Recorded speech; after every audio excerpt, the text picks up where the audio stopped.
Good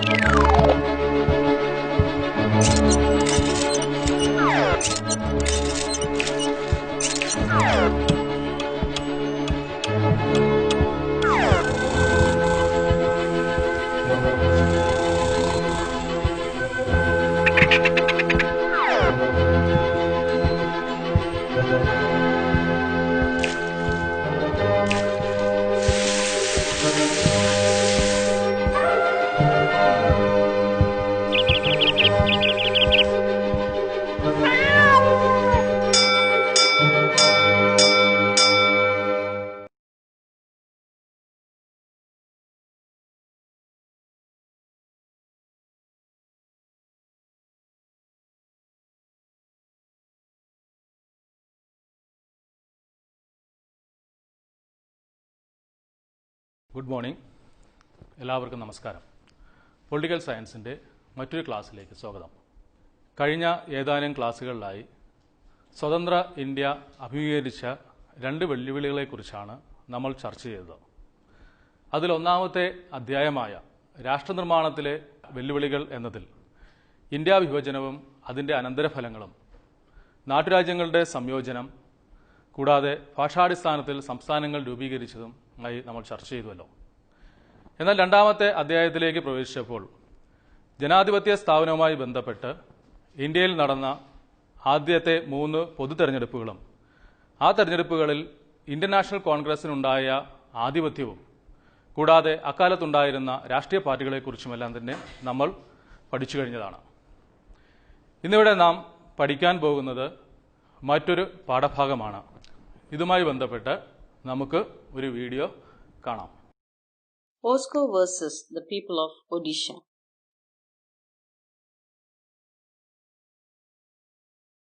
POSCO India Private Limited is an Indian subsidiary of South Korean company POSCO. POSCO signed a memorandum of understanding in June 2005 with the state government of Odisha to construct a $12 billion steel plant. By this agreement, POSCO agreed to invest in the Jagatsinghpur district of Odisha to establish an integrated plant to manufacture steel. The state of Odisha promised to be a partner in the development and agreed to acquire and provide 3 land parcels to POSCO. 73% of the land acquired for the steel plant belongs to the villages in Dinkia, Govindpur and Nuagan in the Jagatsinghpur district. People have been protesting against the project to save their homes and livelihood since 2005. About 50,000 people's lives were badly affected by this agreement. എല്ലാവരും video ശ്രദ്ധിച്ചുവല്ലോ. എന്താണ് ഇതിലെ പ്രതിപാദ്യ വിഷയം? വികസനം എന്ന ആശയവുമായി ബന്ധപ്പെട്ടതാണ് നമ്മൾ ഇപ്പോൾ കണ്ട വീഡിയോ. ആഗോളതലത്തിൽ ഇരുമ്പയിരിൻ്റെ ആവശ്യം വർദ്ധിച്ചപ്പോൾ ഇരുമ്പൊരുക്ക് നിക്ഷേപങ്ങൾ സമൃദ്ധമായുണ്ടായിരുന്ന ഒറീസ സർക്കാർ ആഗോള നിർമ്മാതാക്കളായ പോസ്കോയുമായി 2005 ജൂണിൽ ഒരു കരാറിൽ ഒപ്പിട്ടു. ഏറ്റവും അവികസിതവും ഗോത്രവിഭാഗങ്ങൾ കൂടുതലുള്ളതുമായ ജഗത്സിംഗ്പൂർ ജില്ലയിലാണ് ഇരുമ്പുരുക്ക് നിക്ഷേപങ്ങൾ കൂടുതലായിട്ടുണ്ടായിരുന്നത്. അപ്പോൾ ഈ ധാരണാപത്രം ഒപ്പുവെച്ചതിൻ്റെ കാരണമെന്ന് പറയുന്നത് സമ്പന്നമായ ഇരുമ്പുരുക്ക് നിക്ഷേപങ്ങൾ പണമാക്കി മാറ്റിക്കൊണ്ട് ഒറീസ ഗവൺമെൻറ്റിൻ്റെ അടിസ്ഥാന സൗകര്യങ്ങൾ വികസിപ്പിക്കാം എന്നാണ് അവർ ധരിച്ചിരുന്നത്. വ്യവസായങ്ങൾ ആരംഭിക്കുക എന്നതിൻ്റെ അർത്ഥം അവരുടെ വീടുകളിൽ നിന്നും ജീവനോപാധികളിൽ നിന്നും അവർ മാറ്റപ്പെടും എന്നത് തന്നെയായിരുന്നു. ഈ വീഡിയോയിൽ വികസനത്തെ സംബന്ധിച്ച് പോസ്കോ കമ്പനിയുമായിട്ടുണ്ടായിരുന്ന പ്രശ്നങ്ങളും അതിനെതിരായിട്ട് അവിടുത്തെ ജനങ്ങളുടെ പ്രതിഷേധവും മധ്യപ്രദേശിലെ നർമ്മദ നദിയുമായി ബന്ധപ്പെട്ട് നർമ്മദ ബച്ചാവോ ആന്തോളൻ, ഇതിന് സമാനമായ വിഷയങ്ങൾ നമ്മുടെ നാട്ടിലും ഉണ്ട്. ഏതാണെന്ന് പറയാമോ? അതെ, നമുക്ക് സമീപഭാവിയിൽ ആതിരപ്പള്ളിയുമായി ബന്ധപ്പെട്ടുണ്ടാകുന്ന വിവാദങ്ങൾ. What is the third challenge? To ensure the development and well-being of the entire society. ഇന്ത്യയിലെ എല്ലാ വിഭാഗം ജനങ്ങൾക്കും ക്ഷേമവും വികസനവും ഉറപ്പുവരുത്തുക എന്നുള്ളതാണ് നമ്മൾ ഈ പാഠഭാഗത്തിൽ പ്രതിപാദിക്കുന്നത്.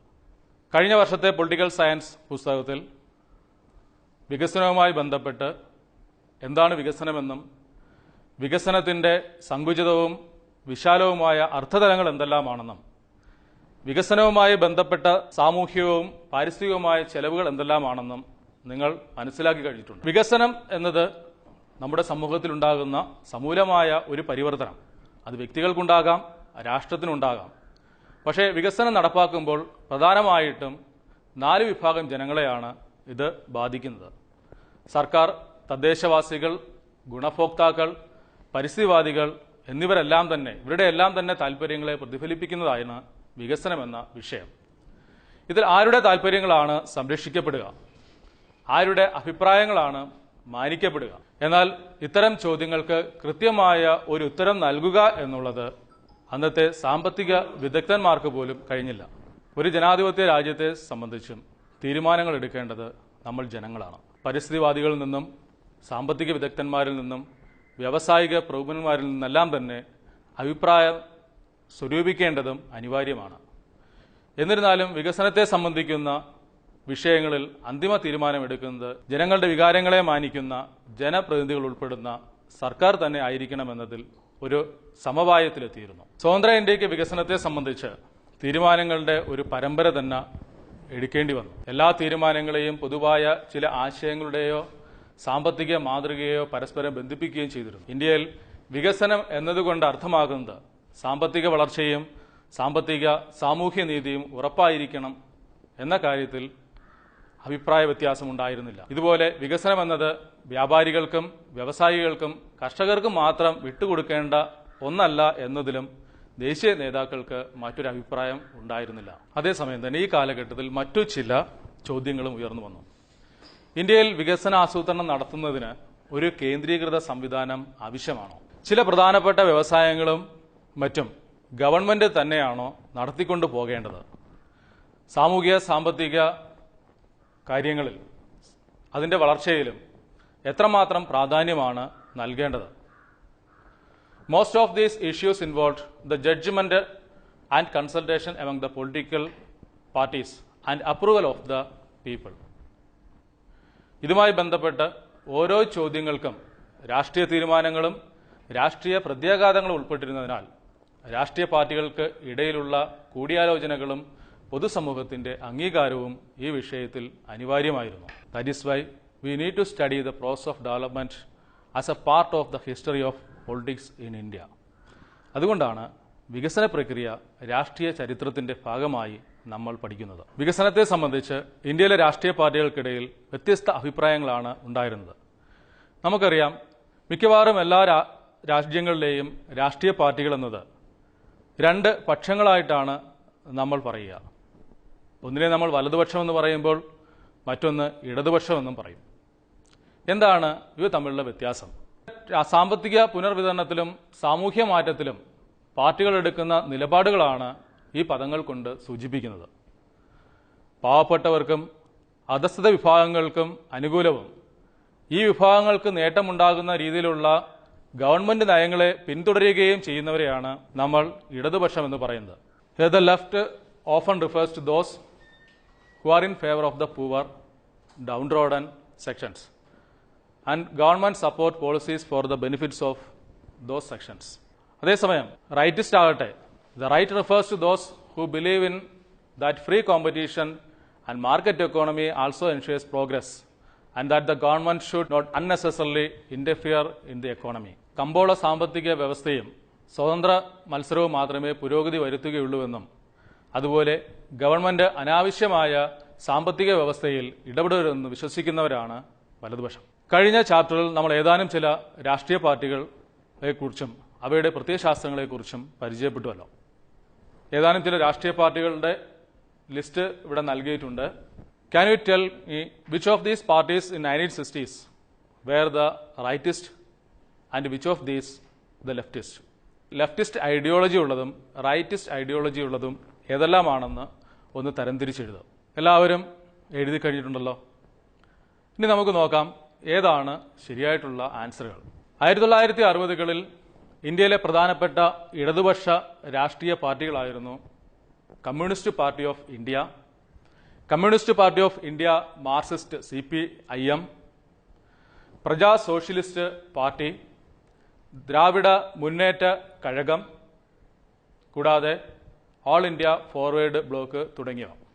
എന്നാൽ ഈ കാലഘട്ടത്തിലെ പ്രധാന വലതുപക്ഷ രാഷ്ട്രീയ പാർട്ടികളായിരുന്നു ജനസംഘം പാർട്ടി, സ്വതന്ത്ര പാർട്ടി, അഖില ഭാരതീയ ഹിന്ദു മഹാസഭ, അകാലിദൾ തുടങ്ങിയവ. സ്വാതന്ത്ര്യത്തിന് ശേഷമുള്ള ആദ്യ പതിറ്റാണ്ടുകളിൽ വികസനവുമായി ബന്ധപ്പെട്ട് നിരവധി ചോദ്യങ്ങൾക്കും സംവാദങ്ങൾക്കും ഇന്ത്യ സാക്ഷ്യം വഹിച്ചു. റിഫർ ടു വെസ്റ്റ്, പടിഞ്ഞാറിനെ നോക്കിക്കാണുക. പാശ്ചാത്യ രാജ്യങ്ങളിൽ നടക്കുന്ന മാറ്റങ്ങൾ സാഗൂതം വീക്ഷിക്കുക. അവിടെ നടക്കുന്ന മാറ്റങ്ങളെല്ലാം തന്നെ നമ്മൾ സ്വായത്തമാക്കുക. ഇതായിരുന്നു വികസനത്തിൻ്റെ ആദ്യകാല നിർവചനം. വികസനം എന്നാൽ കൂടുതൽ ആധുനികമാവുക, ആധുനികമാവുക എന്നാൽ പാശ്ചാത്യ രാജ്യങ്ങളിലെ പോലെയാകുക. ഇതേ അർത്ഥത്തിൽ തന്നെയായിരുന്നു സാധാരണക്കാരെ പോലെ ഇന്ത്യയിലെ വിദഗ്ധരും വികസനത്തെ നിർവചിച്ചിരുന്നത്. ഇന്ത്യ സ്വതന്ത്രമാകുമ്പോൾ നമുക്ക് മുൻപിൽ രണ്ട് വികസന മാതൃകകളാണ് ഉണ്ടായിരുന്നത്. ഏതെല്ലാമാണെന്ന് നിങ്ങൾ പഠിച്ചിട്ടുണ്ട്. അപ്പോൾ ഏതെല്ലാമാണെന്ന് പറയൂ. ഓക്കെ, വളരെ ശരിയാണ്. ഒന്ന് മുതലാളിത്ത ഉദാര മാതൃകയും മറ്റൊന്ന് സോഷ്യലിസ്റ്റ് അഥവാ സ്ഥിതിസമത്വ മാതൃകയും. അമേരിക്കയും അമേരിക്ക നേതൃത്വം നൽകുന്ന പടിഞ്ഞാറൻ യൂറോപ്യൻ രാജ്യങ്ങളുമെല്ലാം തന്നെ അക്കാലത്ത് ലിബറൽ മുതലാളിത്ത വ്യവസ്ഥയാണ് പിന്തുടർന്നിരുന്നത്. എന്നാൽ ഇതേ സമയം സോവിയറ്റ് റഷ്യയും സോവിയറ്റ് റഷ്യയുടെ ഉപഗ്രഹ രാജ്യങ്ങളായ കിഴക്കൻ യൂറോപ്യൻ രാജ്യങ്ങളിലെല്ലാം തന്നെ സോഷ്യലിസ്റ്റ് വ്യവസ്ഥയിലുള്ള സമ്പദ് വ്യവസ്ഥയുമാണ് നിലവിലുണ്ടായിരുന്നത്. രണ്ടാം ലോക മഹായുദ്ധത്തിന് ശേഷം ഈ രണ്ട് ആശയ സംഹിതകൾ അഥവാ പ്രത്യയശാസ്ത്രങ്ങൾ ലോക സമ്പദ് വ്യവസ്ഥയിൽ ചെലുത്തിയ സ്വാധീനവും അതിനെ തുടർന്നുണ്ടായ സംഘർഷങ്ങളും പ്രതിസന്ധികളുമാണ് ശീതസമരമെന്ന് നമ്മൾ മുൻ ക്ലാസ്സുകളിൽ പഠിച്ചിട്ടുണ്ടല്ലോ. സോവിയറ്റ് വികസന മാതൃകയിൽ ആകർഷകരായി നിരവധി പേർ അന്ന് ഇന്ത്യയിലുണ്ടായിരുന്നു. കമ്മ്യൂണിസ്റ്റ് പാർട്ടി നേതാക്കളും സോഷ്യലിസ്റ്റ് പാർട്ടി നേതാക്കളും നെഹ്റുവിനെ പോലെയുള്ള കോൺഗ്രസ് നേതാക്കളും അതിൽ ഉൾപ്പെട്ടിരുന്നു. എന്നാൽ അമേരിക്കൻ മാതൃകയിലുള്ള സമ്പദ് വ്യവസ്ഥ പിന്തുടരുക എന്നുള്ള അഭിപ്രായത്തോട് കുറച്ചുപേർ മാത്രമാണ് യോജിച്ചത്. ഇന്ത്യ സ്വതന്ത്രമാകുമ്പോൾ നടപ്പാക്കേണ്ടുന്ന വികസനത്തെ സംബന്ധിച്ച് ഇന്ത്യയുടെ ദേശീയ സമരകാലത്ത് തന്നെ എല്ലാ ദേശീയ നേതാക്കളും വ്യക്തമായ ഒരു അഭിപ്രായ സമന്വയം ഉണ്ടാക്കിയിരുന്നു. വാണിജ്യ ചുമതലകൾ മാത്രം നിർവഹിച്ചിരുന്ന കൊളോണിയൽ കാലഘട്ടത്തിൽ നിന്നും വ്യത്യസ്തമായി സ്വതന്ത്ര ഇന്ത്യ അതിൻ്റെ സാമ്പത്തിക നയങ്ങൾക്ക് പരിഗണന നൽകണമെന്ന് ഒരു വിഭാഗം വാദിച്ചു. വ്യവസായവൽക്കരണത്തിൻ്റെ പാത സ്വീകരിക്കണമെന്ന് ഒരു വിഭാഗം ആവശ്യപ്പെട്ടപ്പോൾ അതല്ല, കാർഷിക മേഖലയ്ക്ക് വിശേഷിച്ച് ഗ്രാമീണ ദാരിദ്ര്യ നിർമ്മാർജ്ജനത്തിനാണ് മുഖ്യ പരിഗണന നൽകേണ്ടതെന്ന് കൂടുതൽ പേരും വാദിച്ചു. ഇങ്ങനെ വിവിധങ്ങളായ അഭിപ്രായ ഭിന്നതകൾ ഉണ്ടായിരുന്നുവെങ്കിലും വികസനം സ്വകാര്യ വ്യക്തികൾക്കും വിട്ടുകൊടുക്കേണ്ട ഒന്നല്ല എന്ന കാര്യത്തിൽ സമവായമുണ്ടായിരുന്നു. വികസനത്തിനായി ഗവൺമെന്റ് തന്നെ ഒരു രൂപരേഖയും പദ്ധതിയും തയ്യാറാക്കുക. 1928-29 കാലഘട്ടത്തിൽ ലോകത്ത് വലിയ ഒരു സാമ്പത്തിക പ്രതിസന്ധി ഉണ്ടായി. നിങ്ങൾ 10ാം ക്ലാസ്സിൽ അതിനെക്കുറിച്ച് പഠിച്ചിട്ടുണ്ട്. ലോക സാമ്പത്തിക മാന്ദ്യം അല്ലേ? അമേരിക്കയുടെയും പടിഞ്ഞാറൻ യൂറോപ്യൻ രാജ്യങ്ങളുടെയും സമ്പദ് വ്യവസ്ഥ ചീട്ടുകൊട്ടാരം പോലെ തകർന്നടിഞ്ഞ ഈ കാലഘട്ടത്തിൽ സാമ്പത്തിക പ്രതിസന്ധിയിൽ നിന്നും കരകയറി ഏറ്റവും കൂടുതൽ അല്ലെങ്കിൽ അഭൂതപൂർവമായ സാമ്പത്തിക വളർച്ച നേടിയത് സോവിയറ്റ് യൂണിയനായിരുന്നു. അതിന് കാരണമായി മാറിയതാകട്ടെ സോവിയറ്റ് യൂണിയനിൽ നടപ്പാക്കിയിരുന്ന സാമ്പത്തിക പദ്ധതികളായിരുന്നു. സോവിയറ്റിൻ്റെ ഭരണാധികാരിയായിരുന്ന ലെനിൻ്റെ കാലഘട്ടത്തിൽ നടപ്പാക്കിയ യുദ്ധകാല കമ്മ്യൂണിസം അഥവാ വാർ കമ്മ്യൂണിസം, അദ്ദേഹം തന്നെ നടപ്പാക്കിയ പുത്തൻ സാമ്പത്തിക നയങ്ങൾ, ജോസഫ് സ്റ്റാലിൻ നടപ്പാക്കിയ പഞ്ചവത്സര പദ്ധതികൾ. അപ്പോൾ ഇങ്ങനെ ഉണ്ടായിരുന്ന സാമ്പത്തിക പദ്ധതികളാണ് സോവിയറ്റ് യൂണിയനെ ഈ കാലഘട്ടത്തിൽ സാമ്പത്തിക തകർച്ചയിൽ നിന്നും രക്ഷിച്ചതും സോവിയറ്റ് യൂണിയന്റെ സാമ്പത്തിക വളർച്ചയ്ക്ക് നിദാനമായതും. ആസൂത്രണം എന്നത് പെട്ടെന്നുള്ള ഒരു കണ്ടെത്തലായിരുന്നില്ല.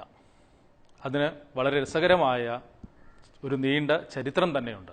ഇന്ത്യയിലെ സ്വകാര്യ നിക്ഷേപകർ, വൻകിട മുതലാളിമാർ, വ്യാപാരികൾ തുടങ്ങിയവരെല്ലാം തന്നെ ആസൂത്രണത്തെ എതിർക്കുന്നവരും അതേസമയം തന്നെ ഉദാര മുതലാളിത്ത മാതൃകയെയും സ്വതന്ത്ര വ്യാപാരത്തെയും അനുകൂലിക്കുന്നവരുമാണ് എന്നുള്ള ഒരു ധാരണ അക്കാലത്ത് പരക്കെ ഉണ്ടായിരുന്നു. എന്നാൽ ഇത്തരം ധാരണകളെയെല്ലാം തന്നെ കീഴ്മേൽ മറിച്ചുകൊണ്ടാണ് ഇന്ത്യയിലെ വ്യവസായ പ്രമുഖർ ഇന്ത്യക്ക് വേണ്ടി ഒരു ആസൂത്രണ പദ്ധതി നിർദ്ദേശിച്ചത്. 1944 ഇന്ത്യയിലെ വ്യവസായ പ്രമുഖർ ബോംബെയിൽ ഒത്തുകൂടുകയും ഇന്ത്യക്ക് വേണ്ടി ഒരു പദ്ധതി രേഖ നിർദ്ദേശിക്കുകയും ചെയ്തു. A brief memorandum outlining A plan of economic development for India എന്ന് നാമകരണം ചെയ്യപ്പെട്ട ഈ പദ്ധതി പിൽക്കാലത്ത് ബോംബെ പദ്ധതി എന്ന പേരിൽ അറിയപ്പെട്ടു. അക്കാലത്തെ പ്രമുഖ വ്യവസായികളായ JRD ടാറ്റ, JD ബിർള, ലാല ശ്രീറാം, ഹർദേശ് ദലാൽ, പുരുഷോത്തം ദാസ് കൂടാതെ മലയാളിയായ ജോൺ മത്തയായും ഈ പദ്ധതിയിൽ ഒപ്പുവെച്ചിരുന്നു. വ്യാവസായിക മേഖലയടക്കം സാമ്പത്തിക നിക്ഷേപങ്ങളിൽ രാഷ്ട്രത്തിന് മുൻകൈ ഉണ്ടാകണമെന്ന് ബോംബെ പ്ലാൻ നിർദ്ദേശിച്ചു. ആസൂത്രണത്തെ സംബന്ധിക്കുന്ന നിരവധി നിർദ്ദേശങ്ങളും പദ്ധതികളും ഇക്കാലത്ത് ഗവൺമെന്റ് മുമ്പാകെ സമർപ്പിക്കപ്പെട്ടു. ഏതെല്ലാമാണ് അത്തരം പദ്ധതികൾ എന്നതിനെ സംബന്ധിക്കുന്ന ഒരു സ്ലൈഡ് നമുക്കിപ്പോൾ ഇവിടെ കാണാം. 1944 നാരായണൻ അഗർവാൾ നിർദ്ദേശിച്ച ഗാന്ധിയൻ പദ്ധതി, ഹ്യൂമൻ റാഡിക്കലിസ്റ്റിന്റെ വക്താവായ MN റോയ് അവതരിപ്പിച്ച ജനകീയ പദ്ധതി അഥവാ പീപ്പിൾസ് പ്ലാൻ, കൂടാതെ ജയപ്രകാശ് നാരായണൻ 1950 ഗവൺമെന്റ് മുമ്പാകെ സമർപ്പിക്കപ്പെട്ട സർവോദയ പദ്ധതി. ഇപ്പോൾ നമ്മുടെ സ്ക്രീനിൽ ഒരു ചിത്രം കാണാം. ആരുടേതാണെന്ന് തിരിച്ചറിയാം. ശരി ഉത്തരമാണ്. M. വിശ്വേശ്വരയ്യ. അദ്ദേഹത്തിന്റെ പ്രാധാന്യം എന്താണ് നമ്മുടെ വിഷയവുമായി ബന്ധപ്പെട്ട്? ഇന്ത്യൻ ആസൂത്രണത്തിന്റെ പിതാവെന്ന് വിശേഷിപ്പിക്കപ്പെടുന്ന വ്യക്തിയാണ് അദ്ദേഹം.